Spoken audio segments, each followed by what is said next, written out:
Will somebody tell me if we're supposed to start the program? Freeman hits the ball to right field. Into right field. She is done. Oh, what a pass. Doncic, perfection there on the assist. A little magic from Doncic. Stafford takes the shoulder, takes a shot downfield. It is caught by Nacua. He picked him on his shoulder and made the catch. One of a kind player. One of a kind season. Shohei Ohtani starts the 50-50 club. Tipped up and in on the count. LeBron James at the buzzer. This game's in the Admiral refrigerator. The door is closed, the lights out. Butter's getting hard, the eggs are cooling, and the jello is jiggling.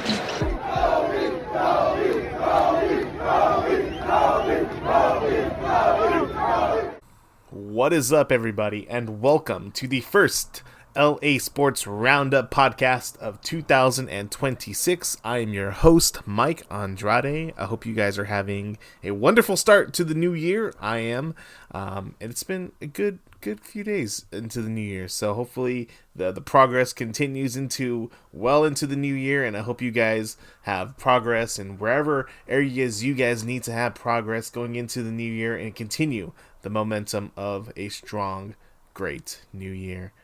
Lots to talk about on today's podcast, but before we get into all things LA sports, let's pay a little bit of our bills. We're going to start with our promotion for Clear Protein. Clear Protein has been a great partner for the LA Sports Roundup podcast, and again, I am going to tout the product because it's really good, guys. Clear Protein powder, a refreshing high protein drink that transforms your post workout routine. You guys know I am an active CrossFitter. I am constantly in the gym, and I'm always looking for a protein that's going to fulfill my needs. And you know what? Clear Protein is not only it's really freaking good, but it gets the job done in terms of my protein intake as well. But it's crafted with pure whey protein isolate. This innovative formula offers a light and flavorful alternative to traditional protein shakes with zero lactose and zero sugar. It caters to those seeking a clean, transparent approach to fitness nutrition without compromising on taste or quality. And as you guys know, I am offering my listeners of today's podcast 20% off at checkout when you use the promo code LACEEMUP. That's LACEEMUP. That's LACEEMUP at checkout when you check out at clearprotein.com. That's clearprotein.com, KLEAR protein.com. Elevate your protein game with clear whey protein powder, lactose-free, sugar-free, and refreshingly delicious, perfect for a flavorful protein-packed boost. That's clear with a K. All right, we are going to start talking about the LA Rams. The Rams have clinched the number 5 seed in the NFC and have basically got themselves a rematch against the Panthers, who beat them in week 13. And we brought this guy on for week 13. He is one of the biggest Panthers fans that I know. I don't know why he's a Panthers fan, but from wrestling with Ryan Hernandez, wearing his, who's that? Number 22. It's Chris McCaffrey. McCaffrey. He's wearing his jersey right now. Still don't understand why you're a Panthers fan, but I thought I told you before. You did, but because of that bum. What's his name? Cam Newton. I know his name. No, I'm joking with you. We all have different reasons why we get into. We all have different reasons why we get into football. Very true. But the Rams are now looking to take revenge on the Carolina Panthers, the Panthers who beat the Rams in week number 13 of the NFL season. A very shocking defeat, coming that the Rams were off a 6-game winning streak at that point, or 5 or 6 games. Everybody thought that the Rams were just going to run over the Carolina Panthers, but the Panthers have had a tremendous season. Even though they still have a losing record, the fact that they're in the playoffs right now is pretty remarkable. Yeah, really big improvement, especially because we had the expectations going into the season that we were only going to be a 5 or 6 win team. We weren't even projected to be a wild card team. We weren't even projected to win our division, and here we are in the playoffs as division champs. And I know we have a losing record, but it's our second time in history being in the playoffs with a losing record. And a interesting fact: the last three teams that had a losing record as a wild card ended up winning the wild card round. Wow. Wow. That's a fun fact right there. I hope to God that does not happen this Saturday wild card weekend. But yeah, the Panthers had a lot of success versus Matthew Stafford in their Week 13 matchup. How did they attack Matthew Stafford so good? I think because going into that game he was on a impressive streak of not throwing an interception. I think since I think it was like week 2 or 3. Yeah, since week 2. Yeah, he hadn't thrown any interceptions. Like he was protecting the ball, and the Panthers just they picked him off. And I feel like after they intercepted him, it kind of threw him off his game because he wasn't used to it, especially because he was playing so well and playing at such an elite level. And if the Panthers defense just started playing hard, and I think they got into Stafford's head after the interception. They sure did. They really did. And that's one of the things about Matthew Stafford, who was just named NFC Offensive Player of the Week for Week 18. I'll go over a little bit of this. He completed 25 of 40 pass attempts for 259 yards and 4 touchdowns in the win over the Cardinals. But Matthew Stafford, I mean, he's had a great season. He's going to be an MVP candidate. He's most likely going to win the MVP. But if you can get into his head, he's one of those quarterbacks that once he throws an interception, it's kind of like, like 2 or 3 might be happening in a game. And the Carolina Panthers they smelled blood during that matchup. And I know there have been previous seasons. I think it was a couple seasons ago where Matthew Stafford actually led the league in interceptions thrown. Right. I mean, he still had a good season. He still threw more touchdowns than interceptions, but that goes to show you, like, oh, look, he's leading the league in interceptions, and that's a little a little question mark. But he's always been able to bounce back and recover. So I think that's the key for us heading into this wild card game. I think the Panthers defense just needs to really put the pressure on Stafford. Yeah. Because I feel like if we put pressure on Stafford and we can take him out of his game, right, I feel like we have a real chance. Yeah. No, the Carolina Panthers certainly have a chance. I think a lot of people are still expecting that the Rams are going to run over the Panthers, and I don't think that's going to be the case at all. I think I would love for the Rams to win, in convincing fashion, but I think the Panthers, because it's a home game, and because they already have success over the Rams, they're going to come out with some momentum, I believe. And we haven't had a playoff game since 2017, and we haven't had a home playoff game in 10 years. So I feel like because of that, we're going to be coming in like really hot because it's like this is our first home playoff game in 10 years. They want to make it count. Right. So I think it's going to be a much closer competitive game than most people think.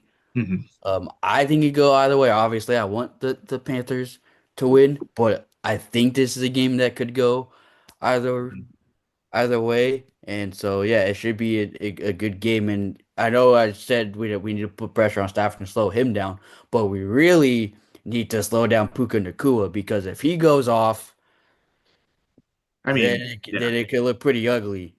Look, Puka Nacua has been by far the best wide receiver in the NFL this season, and he is tearing it up, especially with Devontae Adams being out.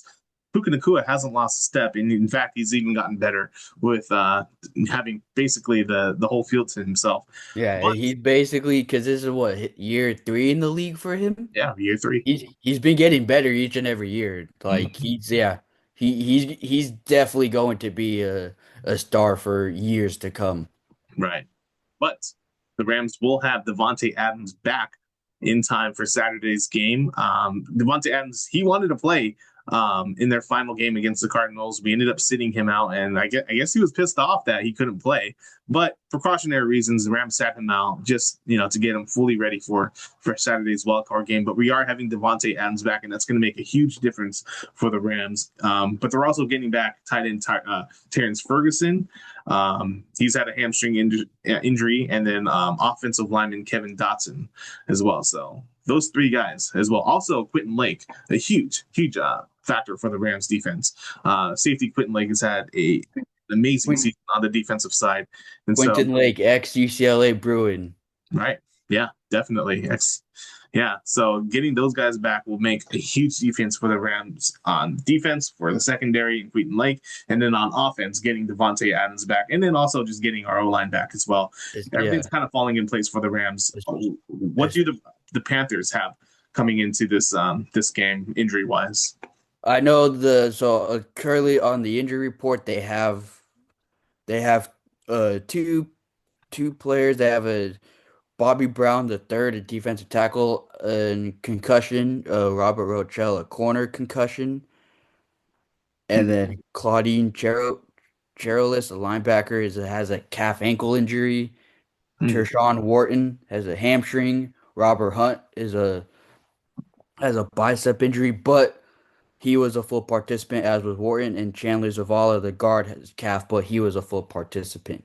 Yeah. Well, yeah. So the last four I mentioned were all full participants in practice, and the first two were limited participants because of a concussion. And then recently, the Panthers just activated wide receiver David Moore from injured reserve, and they released wide receiver Hunter Renfrow and safety Damani Richardson.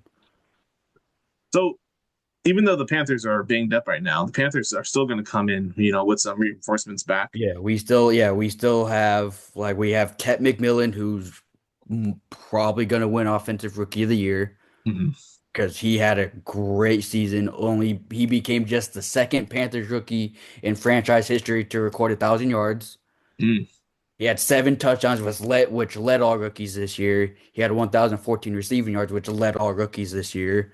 So Tet McMillan is definitely going to be a threat, especially deep ball. Like he can make plays. So we have Tet McMillan, and then of course we have Rico Dowdle, who hasn't been playing at his best, but when you get him going, it's scary because we are a run first team, and so I feel like if they get Rico Dowdle and Chuba Hubbard going, then the Rams need to be prepared for the ground attack. We are a run first team, and that's something the Rams have struggled on in recent games. I mean, look at the run that in the Falcons game was a 93-yard run by what's his name? Bijan Robinson. Bijan Robinson, a 93-yard run. I mean, that's for a team that's being known for their defense like the Rams are, and they have young guns. It's not good when you allow something like that to happen. So that the Rams are going to have to be very, very careful on that front. Yeah, and then of course you also got to be aware of Bryce Young, who he could scramble, right. He can run when he needs to. Exactly. But what are some keys to the Panthers having success in this game? So I think some keys is we have to see Bryce Young play, safe and consistent football because he's been inconsistent, but he's also been consistent. Especially, this is a crazy fact. He has 14 career wins. 12 of those are game-winning drives in the fourth quarter or overtime. Right. Wow. So that also goes to show you, he does his best in clutch situations. So I think Bryce Young needs to play a safe game, be turnover-free because he does throw some costly interceptions. And I think we got to get the run game going, spread the football out. We have Tet McMillan. And we have Jalen Coker, undrafted, but he's a stud. Hopefully, our tight ends have been stepping up. Mitchell, Evans, and Tommy Tremble. So they've been stepping up. So I think really we just need to spread the ball around. Bryce Young needs to protect the football, get the ground game going, and I like I said, I think we have a chance if we can hit the nail on all those things and special teams because our special teams struggled last week against the Buccaneers. So hopefully our special teams can, keep the Rams in check. Right, definitely. Special teams has been one of the most flawed areas for the Rams all season long. We even fired our special teams coach midway throughout the season, pretty recently actually. Not even midway, like with like 2 or 3 games left in the regular season, we fired him. So special teams is one of the areas where, when it comes down to it, we're gonna have to make sure we're utilizing.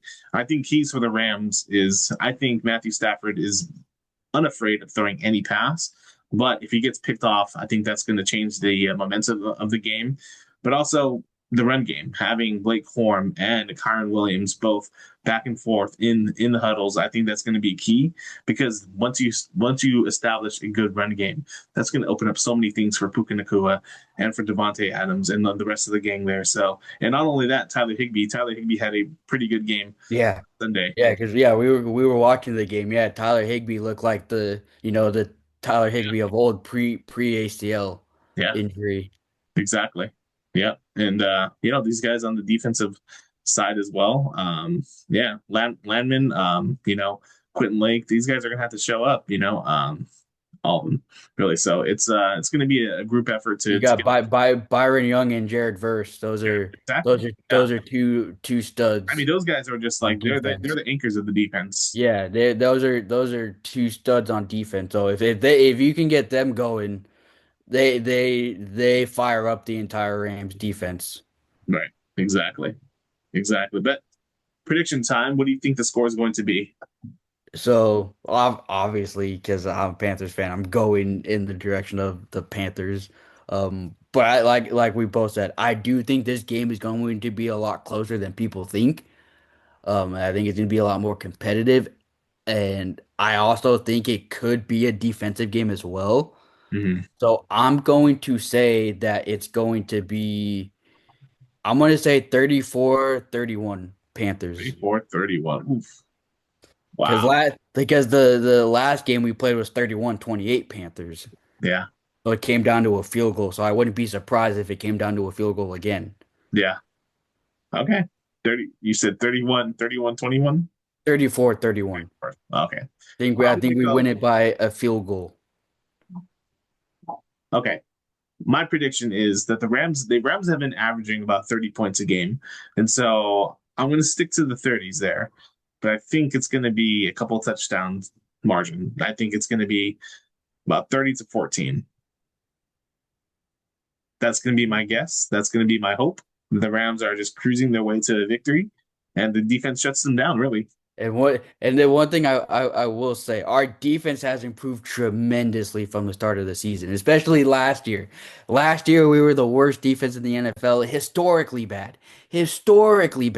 Right. We allowed the most points in a single NFL season. So we were a historically bad defense last year. We are a much improved defense this year. Much improved. And I think if we can keep the Rams under 30 or within the 30-point mark, I think we do have a chance. I mean, look, last time we played them, they didn't even get 30. They got 28. Right. But I think, all the guns are back, and I think the Rams are going to at least be in that high 30 or like low 30 margin. But we'll see. We'll see how it goes. Looking forward to the matchup on Saturday. And vamos Rams, baby. Let's go. Let's go, Panthers. Keep pounding. Keep pounding. Yeah, and another thing, too, because I know you're saying how, Matthew Stafford is unafraid to throw any pass, but also remember, he's going to be playing in front of a loud Charlotte crowd. Yeah. Because we haven't had, like I said, this is our first home playoff game in a decade. And, if you remember last year, we barely had any fans, and, most of the fans were for the opposing team. Right. Where this year, our fans were loud, so loud it even got to where, even Cam Newton reacted and was and he was the bank is back. So I think it should be a fun, loud crowd, and it'll be interesting to see, hopefully, because we have a tradition at home games where we have a keep pounding drummer, whether it's someone who was a Panther or a fan. I think we've had Steph Curry be the keep pounding drummer, and there's one person all us Panther fans want to be the keep pounding drummer this Saturday. Cam Newton. Yeah. We'll see. We'll see. Hopefully the Rams pound that ass, and we'll. And they keep. I think it's gonna be a lot closer than you think. Now, well, look at honestly, anything is possible. And remember, and there's a key point I want to make. This is the playoffs. Everybody's 0-0. It's 0-0 in the playoffs. Right. So no. Yeah. And we'll see. If the Rams end up losing, I'll have to wear a Panthers jersey on the next podcast. Oh yeah. If the Rams win, whenever we do wrestling with Ryan again, maybe next week, you're gonna have to wear a Rams jersey. How does that sound? Yeah, that's fine. I think just wearing the opposing team's jerseys is fine, especially because I've seen literally like the pros do it. Like I've seen it in the NBA, if like their two colleges are going at it, they're like, oh, if your team wins, I'll wear the school's jersey and whatnot. Right. So there you go. Cool. Thanks, man. Well, I'll see you. See you on Wrestling with Ryan. We just released a Stranger Things Raw reaction that's uploaded. That was uploaded today, and so catch that on our new Spotify channel for Wrestling with Ryan and Mike. Search that up. We have a WWE Raw Stranger Things reaction, and you'll find it on our YouTube channel as well. And then look on our clips as well. But the Rams were not the only LA team to make the postseason this NFL season. The Los Angeles Chargers finished their season with an 11-6 record and clinched a wild card playoff berth. They will play the New England Patriots in Foxborough on Sunday. The Chargers started off hot, going 3-0, which included 3 straight AFC division wins. But then the Chargers would lose their next 3 out of 4 games to get to 4-3. They would win 7 of their last 10 games to finish 11-6. They were in the lead for the AFC West, but after losing 3 out of 4, the Broncos overtook them and eventually clinched the division. Justin Herbert had another great season offensively, and the Chargers defense made key plays, but there was some inconsistency mid-season that derailed their early season run. Despite that, the Chargers would remain in the playoff race and clinch a spot as the number 7 seed. Chargers QB Justin Herbert is seeking his first career playoff win, which is kind of surprising because he's been in the league quite a while now and he hasn't had a playoff win, most notably their choke job to the Jacksonville Jaguars a couple of seasons ago. But he is seeking his first playoff win, but he'll have to do it on the road in front of what is sure to be a loud crowd in New England. Herbert's play helped the Chargers be one of the top offenses in the NFL, and at points he looked like an MVP candidate next to Matthew Stafford. The Chargers will look to pull off an upset over the number 2 seed Patriots. Despite a decimated offensive line, Herbert managed to carry the offense, and it's hard to argue that the Chargers aren't contenders. They have a championship caliber defense. Can they make a run? Can Herbert finally get a playoff win? Tune in Sunday to find out if the Chargers can get it done. You know, there's nothing worse when you go out and reach into your back wallet and all of your cards fall out, cash falls out, everything is just disorganized, and I hate that when I'm reaching for my wallet whenever I'm not paying for anything directly on my phone. I'm kind of old school. I carry a wallet on me, and I know a lot of people out there still carry wallets on them. That's why I like DistilUnion.com's sleek problem-solving everyday essentials like their Wally wallets and Ferris key organizers designed with a less is more philosophy. Their durable, intuitive products simplify everyday routines with style. The Wally wallet features slim profiles with innovative magnetic closures for secure and stylish card storage. Their Ferris modular key organizers uses magnets to keep your essentials neatly connected in one streamlined setup. Versatile phone stands, cases, and accessories are designed to enhance daily convenience with style. Distil Union's thoughtfully engineered products simplify life, offering intuitive solutions to everyday problems. They're crafted from premium full-grain leather. Their products age beautifully, just like myself, ensuring durability and style.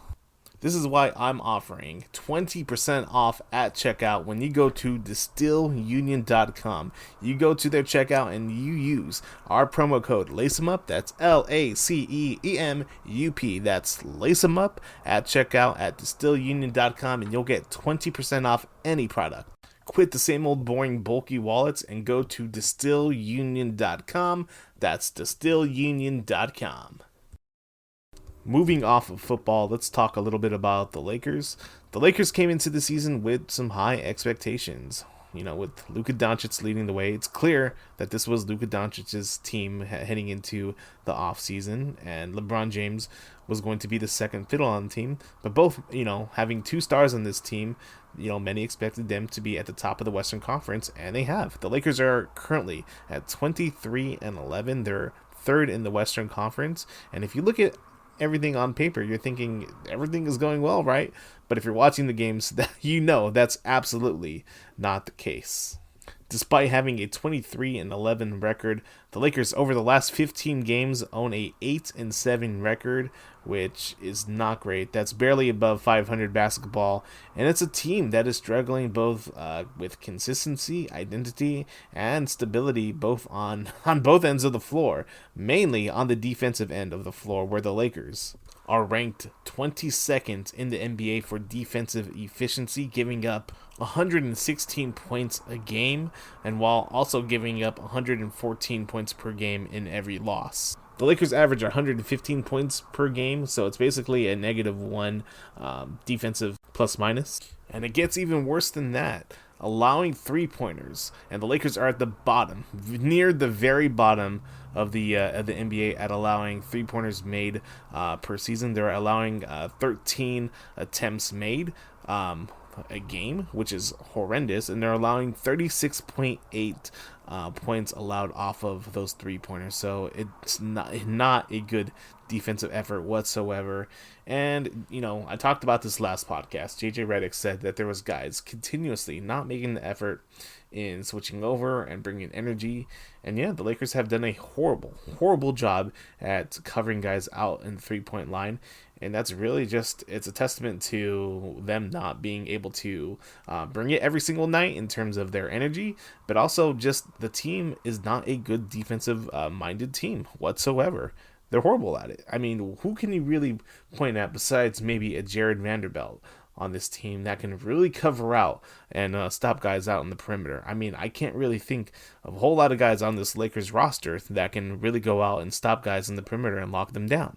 Either the Lakers are too small to hold up against larger defensive wings, or they're just too flat-footed, having guys like Jackson Hayes cover out, Austin Reeves, whoever you want to make the case. They're just really too flat-footed to keep covering, and teams are burning them. Not only that, but teams are also just going in and getting any kind of layup whatsoever. I don't even need to look at the stats on that, but you watch these games, teams are just attacking the basket at will. They're getting fouls at will, and it's something like where it's frustrating to watch. It really is frustrating to watch. These teams are just getting anything they want on this defense, and it's really, really frustrating. It's very clear that LeBron James, the second best player on this team, is saving his energy for the second half of the season. It's very, very clear in that regard. He's saving his energy. He's not playing defense very well. He's being very lackadaisical. He's only really saving himself for offense right now, and that's really hurting this team because look who's the main star on this team. It's Luka Doncic. When Doncic is on the floor, you want to be able to surround him with guys that are tough-minded, that can hit the open shot, that can get back in transition, because Luka Doncic, as much as he's a great player, will not get back on defense consistently, but he is that much of a great offensive player where you can kind of look around it. But this team is not fitting around Luka Doncic the way it's supposed to. LeBron James is in his, 23rd season? He's 41 years old, and to ask him to be a defensive-minded guy is not realistic at this point. He's saving himself. It used to be where LeBron James can pick his spots and play defense at an elite level when he so chose to. But that's not even the case. I haven't seen one great defensive effort from LeBron James this season. And that's really telling because also, you know what? He's also in his 23rd season and he's really old, and that can't be your second best player on a night-to-night basis. Last night he did step it up. I think the last couple games, last night they played New Orleans and against Memphis over this past weekend, he did step it up in terms of his offensive production, and he looked really good out there. But defensively, still, the guy is not. He's not trying too hard to cover out on defense, and it's really, really hurting the Lakers in a bad way. But again, I'll go back to the other guys, like the role players on this team. Marcus Smart is not what he once was when he was a Celtic, and Marcus Smart gives you what he can give you at this point, but it's not going to be a guy that's going to be a lockdown defender at any juncture of this season. Now, the main question that Laker fans are continuing to ask is, when are the Lakers going to make a move, and how can they build up this team in the right way? And it's going to be very, very difficult to do that. But one name I heard out there was a guard from the Phoenix Suns, and fans may not like this. Obviously he is a guy that is very villainized around the NBA, but I think trying to get him in as any way possible would be a plus for this team because of the things that we lack. And I think surrounding him with Luka Doncic would be a total upgrade. Would be Dillon Brooks. Dillon Brooks, if the Lakers could find a package for Dillon Brooks, bringing him into the Lakers would be tremendous, I think. Now, like I said, Dillon Brooks is villainized. He's villainized. But he's villainized for a reason, okay? He's one of those guys that you hate him when you're playing against him. He gets under the opposing team's skin. He does all the little dirty things that are just very, very annoying. But when he's on your team, you love him. You love the guy, right? It's kind of like the same thing when we had Pat Beverly, we had Rajon Rondo, many years ago when we had Meta World Peace, aka Ron Artest. People did not like Ron Artest, but when he came to the Lakers, he helped deliver Kobe his 5th and final NBA championship, and that was all that mattered, right, at that point. And I think Dillon Brooks could fit this role if the Lakers could somehow send a package to Phoenix, and it doesn't have to be a whole lot. I don't even know if you would want to include a draft pick at this point for Dillon Brooks. Maybe Phoenix would ask for a draft pick, but you can probably send a haul of players like Rui Hachimura, Jared Vanderbilt, whoever you want to bring in. I mean, Jared Vanderbilt's also a good defensive player, but if you want to send like a Vincent, Hachimura, whoever you can think of, Dalton Connect, sending guys like that, maybe, even send a Bronny James. I'm joking. They'll never trade Bronny James. As long as LeBron is on the team, they'll never trade Bronny James. But having a few guys you could send out and then bringing in like a guy like Dillon Brooks, I think it would be addition by subtraction here, and I think it would cover for a lot of the Lakers' weaknesses. And I think bringing somebody in like that would be a tremendous plus for the Lakers. Another guy in which we saw last night from the New Orleans Pelicans is Trey Murphy. Trey Murphy he exploded for a career-high 42 points, and he really just lit up the Lakers on all ends of the floor.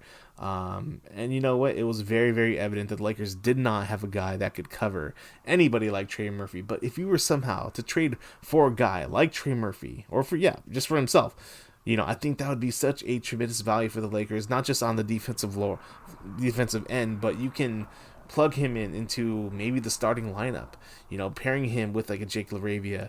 I think that would be awesome for the starting lineup, and I think it would cover a lot of our offensive weaknesses as well. And he's just a guy that I could just see him fitting with Luka Doncic tremendously. Obviously teams are going to cover Luka. They're still going to cover LeBron. And if you can just put the ball in the hands of a guy like Trey Murphy that could just get it done, attack the rim, 3-pointers, almost the complete package out there, I think that would be a tremendous upgrade for the Lakers as well. But there's a few options for the Lakers to have, maybe more than a few, but the Lakers are going to have to start doing their homework because the trade deadline is coming up very, very soon. It's going to be next month. It's going to be coming up very, very soon for the entire league, and the Lakers have to have already started doing their homework to improve this team because look how fast the NBA season is already coming together. We're already next month. It's going to be halfway through for the NBA season, and so the Lakers need, if they want to continue to be in that upper echelon of the Western Conference. Right now they're sitting third at 23-11, but if they want to continue to be a upper echelon Western Conference team, they're going to have to continue to look for moves and bolster this roster heading into the postseason in April. But the Lakers do have a Western Conference foe tonight. They play the San Antonio Spurs in San Antonio. San Antonio beat us a few weeks back at Crypto.com Arena, and it was not a good game for the Lakers whatsoever. the Lakers got burnt on a lot of the ends of the floor, especially covering out three-pointers. And so for the keys for this game is to cover out on threes, play as bestie as possible. Obviously it's going to be tough covering Victor Wembanyama, but the other guys on the Spurs as well. Obviously, guys like De'Aaron Fox and Champagne and Stephen Castle, they gave the Lakers problems in their last game, and so the Lakers are going to have to be on their toes defensively tonight in order to secure their fourth win in a row, hopefully. But the Lakers also have a few winnable games coming up. Just looking at the schedule going forward right now, they have the Spurs tonight, but then they also have the Bucks Friday night, which the Bucks have not had a great season whatsoever. Look out for a live stream on TikTok and maybe Instagram. We're probably going to be live streaming the fourth quarter of that game. Look out for that on our socials on Lace Them Up Pod at TikTok. But we also have the Kings again on January 12th, and then the Hawks and then the Hornets.